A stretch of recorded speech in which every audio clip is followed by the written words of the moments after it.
मोदी सरकार की नई चाल सबके सामने आ गई है, क्योंकि मोदी सरकार विपक्ष मुक्त भारत की रणनीति पर अब जोरों से काम कर रही है और इसकी शुरुआत संसद के अंदर से की जा रही है। और ये जानकारी कहीं और से नहीं बल्कि सरकार के ही अंदरूनी सूत्रों की तरफ से दी गई है। तो अब जैसे ही ये जानकारी सामने आई, सियासी गलियारों में तो भूचाल मच गया है। सरकार पर विपक्ष की ताकत और अधिकारों को अब खत्म करने की कोशिश करने के आरोप एक बार फिर से तेज हो गए हैं।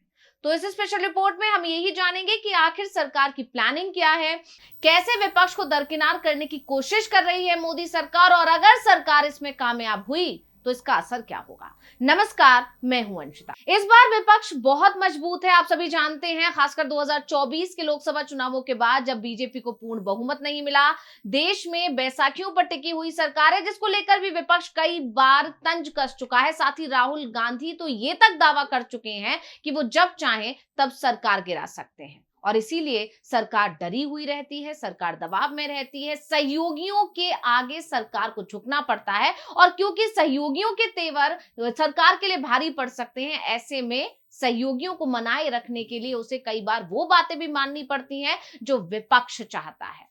और यही बात राहुल गांधी ने कई बार कही भी है कि अब जो विपक्ष चाहेगा वो सरकार से करा सकता है। तो कई मोर्चों पर सरकार को विपक्ष के आगे झुकना पड़ा है और ये देखा भी गया है। जबकि पिछले 2 कार्यकाल की अगर बात की जाए तो मोदी सरकार विपक्ष के विरोध के बीच विधेयकों को सदन से पास करवा लेती थी। विपक्ष की आपत्तियों को सुना तक नहीं जाता था, विपक्ष बायकॉट करता था तो भी सरकार अपने काम करती रहती थी। और विपक्ष के जो सवाल होते थे, उनकी आपत्तियां होती थी, उनके जो आरोप होते थे, उनके जवाब तक नहीं दिए जाते थे। जनता की आवाज विपक्ष उठाता था तो उसकी आवाज भी नहीं सुनी जाती थी। विपक्ष सरकार की अगर किसी नीति की आलोचना करता था, टिप्पणी करता था, तो माइक बंद कर दिए जाते थे। यहां तक कि एक बार में 100 से ज्यादा सांसदों का निलंबन भी पिछले कार्यकाल में किया गया था। लेकिन इस बार ऐसा नहीं है। संसद में मोदी सरकार की मनमानी अब आसानी से नहीं चल पा रही है, और विपक्ष रक्षा नीति, विदेश नीति, चुनावी भ्रष्टाचार और अल्पसंख्यक अधिकारों जैसे मुद्दों पर सरकार की कड़ी घेराबंदी कर रहा है। और हाल ही में अभी चुनाव आयोग के खिलाफ जो तमाम सबूत विपक्ष की तरफ से पेश किए गए हैं, उसने तो बीजेपी और चुनाव आयोग दोनों की नींद उड़ा दी है। क्योंकि विपक्ष की तरफ से वोट चोर गद्दी छोड़ का नारा जोरों से लगाया जा रहा है और चुनाव आयोग पर कार्रवाई की मांग की जा रही है, लेकिन सरकार उसे भी नहीं सुन रही है। इसके अलावा सरकार के फैसलों को चुनौती दी जा रही है विपक्ष की तरफ से, सरकार की नीतियों की आलोचना की जा रही है विपक्ष की तरफ से, जिसमें सरकार को अब कई बार विपक्ष के विरोध के आगे अपने हथियार डालने पड़ते हैं। विधेयकों को जेपीसी के पास भेजना पड़ता है, जैसे कि पहले वक्फ संशोधन विधेयक को जेपीसी में भेजा गया और फिर 3 और विधेयकों को भी विपक्ष के विरोध के चलते जेपीसी के पास भेजना पड़ा। और इसमें सरकार खुद को कमजोर महसूस कर रही है, और पिछले 2 कार्यकाल में अपनी मनमानी चलाने वाली मोदी सरकार ये शायद बर्दाश्त नहीं कर पा रही है। इसलिए सरकार ने अब एक नया प्लान बनाया है। सरकार विपक्ष के अधिकारों को खत्म करने का रास्ता खोज रही है, और इसी के चलते अब सरकार ने एक नया पैंतरा अपनाया है। जी हां, सरकार कोशिश कर रही है कि विपक्ष के बिना संसद की संयुक्त समिति यानी कि जेपीसी बन जाए। खबर है कि सरकार इसके लिए विकल्पों पर विचार कर रही है कि आखिर ये कैसे किया जा सकता है। सरकार संसद के अंदर विपक्ष के हस्तक्षेप को पूरी तरह खत्म करने की कोशिश में, और अब इस खबर ने बवाल मचा दिया है। हालांकि विपक्ष तो पहले ही आरोप लगाता है कि सरकार विपक्ष की बात नहीं सुनती, उनकी आवाज दबाती है, लेकिन अब मोदी सरकार बिना विपक्ष वाली जेपीसी गठित करने की कोशिश कर रही है। उसके बाद तो विपक्ष के इन आरोपों को बल मिल गया है, या कहें कि मोहर ही लग गई है। एनडीए सरकार छोटे दलों और निर्दलीय सांसदों वाली एक समिति गठित करने के विकल्पों पर विचार कर रही है, यानी विपक्ष को जेपीसी में से बाहर करने की रणनीति पर विचार किया जा रहा है। और बड़ी बात यह है कि अपनी चालाकी के लिए सरकार ठीकरा भी विपक्ष पे ही फोड़ रही है, यानी जो अगर सरकार ये कदम उठाती है तो इसके लिए जिम्मेदार विपक्ष को ही बता दिया जाएगा। ऐसा इसलिए कहा जा रहा है क्योंकि आपको याद होगा, संसद में 20 अगस्त 2025 को भारी विरोध के बीच, यानी विपक्ष ने काफी विरोध किया था, लेकिन केंद्रीय गृह मंत्री अमित शाह ने 3 अहम विधेयक पेश किए थे, जैसे कि सरकार करती आई है।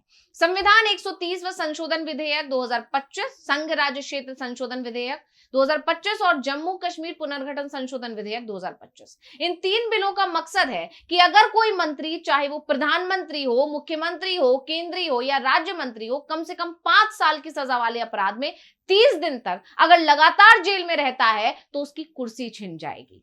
विपक्ष ने इन बिलों को असंवैधानिक बताया था और संसद के अंदर और संसद के बाहर दोनों जगह इसका जबरदस्त विरोध भी किया था। यही नहीं, खबर ये भी आई कि विपक्ष के विरोध को देखते हुए कहीं ना कहीं एनडीए के जो सहयोगी दल हैं, चाहे वो नीतीश कुमार हो, चाहे वो टीडीपी हो, इन लोगों ने भी अंदर खाने इसका विरोध किया। और इसके बाद जब एनडीए सरकार पर या कहें मोदी सरकार पर, बीजेपी पर इसका दबाव बढ़ा, तो फिर इन विधेयकों को जेपीसी में भेजने का फैसला किया गया और विपक्ष से नाम देने को कहा गया कि आप अपनी तरफ से किन लोगों को संयुक्त संसदीय समिति में सदस्य बनाकर भेजना चाहते हैं। लेकिन संयुक्त संसदीय समिति के लिए विपक्ष ने अभी तक सदस्यों का नाम नहीं दिया है और हालांकि विपक्ष ने ये बात तभी कह दी थी कि वो इसका बहिष्कार करेगा। टीएमसी ने इसे तमाशा बताते हुए कहा था कि वो समिति में अपना कोई सदस्य नहीं भेजेगी। ऐसा इसलिए क्योंकि विपक्ष के दबाव में इससे पहले भी जब भी जेपीसी का गठन हुआ है तो विपक्ष की किसी भी आपत्ति को सुना नहीं गया है। आपको याद होगा, इससे पहले दिसंबर 2024 में वन नेशन वन इलेक्शन के लिए भी संयुक्त समिति बनी थी, लेकिन विपक्ष की किसी भी आपत्ति को नहीं सुना गया था। इसी तरह अगस्त 2024 में वक्फ संशोधन विधेयक पर भी जेपीसी का गठन किया गया था। आपको याद होगा, किरण रिजिजू जब संसद में इस पर चर्चा के दौरान विपक्ष के सवालों का जवाब दे रहे थे, अचानक से उन्होंने इसे जेपीसी में भेजने की अपील कर दी थी, जिसको लेकर कहा गया था कि कहीं ना कहीं एनडीए में जो सहयोगी दल हैं उनके दबाव में बीजेपी को यह फैसला लेना पड़ा है।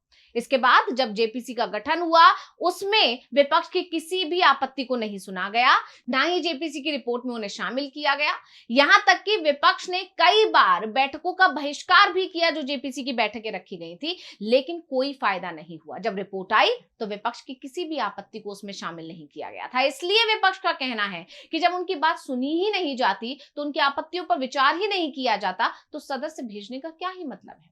लेकिन सरकार विपक्ष से बात करके उनको संतुष्ट करने के बजाय या उन्हें आगे ऐसा ना होने का आश्वासन देने के बजाय विपक्ष के इस विरोध को बहाना बनाकर विपक्ष के साथ खेल करने की कोशिश कर रही है, यानी उन्हें जेपीसी से बाहर ही करना चाहती है। हालांकि कहा यह जा रहा है कि इतना आसान नहीं है, लेकिन यह भी कहा जाता है कि मोदी सरकार कुछ भी कर सकती है, वो संविधान बदलने की कोशिश कर रही है, ऐसा विपक्ष का आरोप है। तो ऐसे में सरकार ये अगर कर जाती है तो इसका असर क्या होगा? तो आपको बता दें कि अगर सरकार ऐसा करती है तो विपक्ष के बिना संयुक्त समिति की विश्वसनीयता पर सवालिया निशान लग सकता है। ये एक एनडीए समिति होगी, संसदीय समिति नहीं होगी। इसमें प्रमुख विपक्षी दलों का कोई भी सदस्य अगर नहीं होगा तो इसकी कोई विश्वसनीयता ही नहीं बचेगी।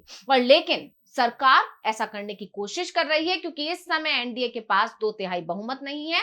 सरकार सिर्फ विपक्षी नहीं बल्कि अपने सहयोगियों के भी दबाव में है, इसलिए सरकार को जेपीसी के पास विधेयकों को भेजना पड़ता है। ऐसे में अगर जेपीसी से भी विपक्ष को बाहर कर दिया गया तो सरकार के लिए अपनी मनमानी करना और भी आसान हो जाएगा। लेकिन सरकार ऐसा कर पाएगी ये तो आने वाला वक्त बताएगा। लेकिन फिलहाल इस जानकारी के सामने आते ही सियासत में तहलका मच गया है। तो स्पेशल रिपोर्ट आपको कैसी लगी हमें कमेंट करके अपनी राय जरूर दीजिएगा। इसी के साथ मुझे दीजिए इजाजत। देखते रहिए DV लाइव।